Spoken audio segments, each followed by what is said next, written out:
Hello అండి, hi, welcome back to my channel. ఈరోజు అయితే ఒక మంచి కర్రీ అయితే చూపిస్తున్నానండి. అదే టమాటా మెంతం కూరతోని కర్రీ అయితే చేస్తున్నా. టేస్ట్ చాలా బాగుంటుందండి. రోటీలోకి, రైస్లోకి, పుల్కాలోకి, దేనికైనా చాలా బాగుంటుంది. టమాటా మెంతం కూర కర్రీ ఎలా చేయాలో చూపిస్తానండి. ఒక లైక్ వేసుకొని వీడియో మాత్రం పూర్తిగా చూడండి.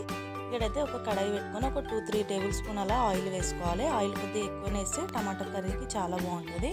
ఆయిల్ వేడిగా అయ్యాక జీలకర్ర ఆవాలు, ఒక 4-5 ఎల్లిపాయలు దంచి, ఒక 2 ఎండుమిరపకాయలు వేసుకోవాలి. ఒక 2 రెమ్మలు కలేమాకు వేసుకోవాలి. ఇప్పుడు మనము కడిగి పెట్టుకున్న మెంతం కూర అయితే వేసుకోవాలండి. మెంతం కూర ఇలా కడిగి అంటే చిన్న కట్ చేసుకొని వేసుకోవాలి. మన ఇష్టం, ఆకులు కూడా వేసుకోవచ్చు. నేనైతే ఇలా కట్ చేసి వేసుకొని మంచిగా ఫ్రై చేసుకోవాలి. ఆయిల్లో మంచిగా మెంతం కూర దగ్గరికి అయ్యేంత వరకు ఫ్రై చేసుకోవాలి. ఫస్ట్ టమాటా వేయొద్దు. ఫస్ట్ మెంతం కూర ఆయిల్లో ఫ్రై అయ్యాక టమాటా వేసుకోవాలి. ఇక్కడ కొంచెం దగ్గరికి అయ్యాక ఒక 1/2 టేబుల్ స్పూన్ అలా పసుపు వేసుకోవాలి.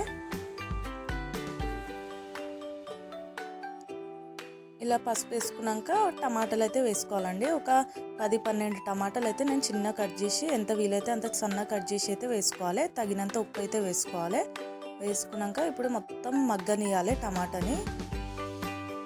ఒక 2-3 మినిట్స్ అలా మూత పెట్టేసేసి వదిలేసేయాలి. ఇలా 2 మినిట్స్ అయ్యాక ఇక్కడ చూస్తున్నారు కదా, వాటర్ మొత్తం ఇలా పైకి వస్తున్నాయి కదా, ఇలా మొత్తం వాటర్ మొత్తం పోయే వరకు ఉడకబెట్టేసుకోవాలి మనం టమాటా మెంతం కూరని.